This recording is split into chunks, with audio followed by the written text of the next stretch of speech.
السلام عليكم ورحمة الله وبركاته. إن الحمد لله نحمده ونصلي على رسوله الكريم أما بعد. সম্মানিত তাওহীদ জনতা, আজকে কোনো বয়ান করার মুহূর্ত নয়, কোনো বড় লেকচার দেওয়ার মতো সময় নেই, এবং আজকে বিস্তারিত কোনো কথা বলার মতো পরিস্থিতি আমাদের সামনে নেই। আর কথা অনেক হয়েছে, বয়ান অনেক হয়েছে।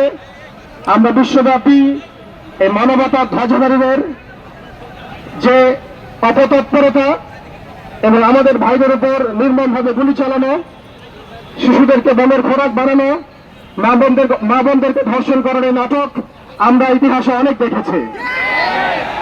কথা অনেক হয়েছে, এখন কাজ করার সময়। আজকে নীতিগতভাবে আমরা কয়েকটা কথা বলবো যে এই পরিস্থিতিতে আমরা আসলে কি করতে পারি। সর্বপ্রথম যে বিষয়টি আমি দৃষ্টি আকর্ষণ করতে চাই, সেটা আমি আমার মাননীয় এবং শ্রদ্ধেয় ওলামায়ে কেরামের দৃষ্টি আকর্ষণ করতে চাই। আমি দৃষ্টি আকর্ষণ করতে চাই ইসরায়েলের এই বর্বরতার বিরুদ্ধে একমাত্র গ্রহণযোগ্য কার্যকারী সমাধান যে জিহাদ ফি সাবিলিল্লাহ, এই ফতোয়াটাকে সুস্পষ্ট করতে হবে। সর্বপ্রথম আমাদেরকে জিহাদের ফতোয়া সুস্পষ্ট করতে হবে।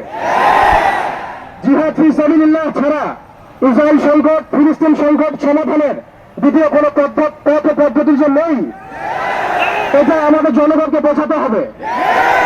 ওযু, গোসল, নামাজ, রোজার মাসালা যেভাবে শিখি, ঠিক সেভাবে জিহাদ ফি সাবিলিল্লাহর মাসালাও শিখতে হবে। প্রতিটা নিজামের মধ্যে, পাঠ্যপুস্তকের মধ্যে এই মাসালার বিষয়গুলো, এর ফরজিয়াতের বিষয়গুলো অন্তর্ভুক্ত করতে হবে। দ্বিতীয় কথা যেটা বলতে চাই, ইসরায়েল একা শক্তিশালী হয় নাই। সুদীর্ঘ সময় পর্যন্ত ব্রিটেন তাকে সহযোগিতা করেছে। তারাই একত্রে হাত মিলিয়ে অটোম্যানদের বিক্ষোভ করেছিল। এর পরবর্তীতে পুরো পশ্চিমা বিশ্ব তাকে সহযোগিতা করেছে, আজও করে যাচ্ছে।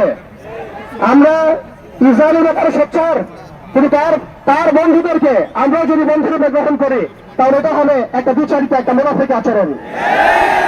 আজকে ইসরায়েল টিকে আছে আমেরিকার উপরে। আমরা সুস্পষ্ট বলতে চাই, এই সাপের মাথা ইসরায়েল নয়, এই সাপের মাথা, মূল মাথা হচ্ছে আমেরিকা। আমরা সাপের লেজ নিয়ে কথা বলছি, কিন্তু মাথার কৌশলের ঘেরাও করার মতো সাহস আমাদের হচ্ছে না। তাদের প্রতিনিধিকে ডেকে এনে জিজ্ঞাসাবাদ করার মতো সাহস আমাদের হচ্ছে না। আমরা ইসরায়েলের তৎপর, কিন্তু আমেরিকার যে আগ্রাসী ভূমিকা, কে ইসরায়েলকে অর্থ দিয়েছে? কে ইসরায়েলকে অর্থ দিয়েছে, বল দিয়েছে?